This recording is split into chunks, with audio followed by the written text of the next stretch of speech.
Hello mga kapatid! At dun po sa mga katrip natin na nag-aabang na ating weather forecast for November 10 to November 16.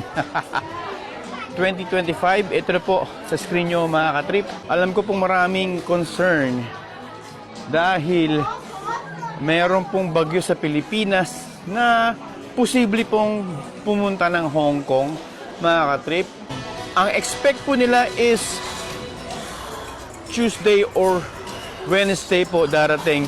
Pero hindi po or depende po sa movement ng bagyo mga katrip. Pero ngayon, ni-predict nila or ang forecast nila is nasa Typhoon 1 pa lang.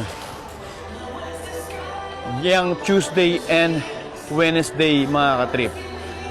So, and the rest of the week or the rest of the day, Monday, Thursday, Friday, Saturday, Sunday is there is a low chance of rain mga katrip.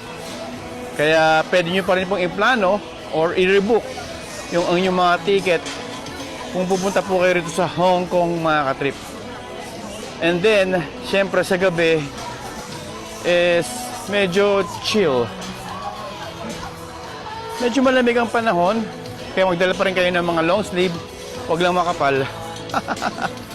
Alright mga katrip, sana nakatulong. Kung meron po kayong mga tanong, just leave your comment sa ating comment section.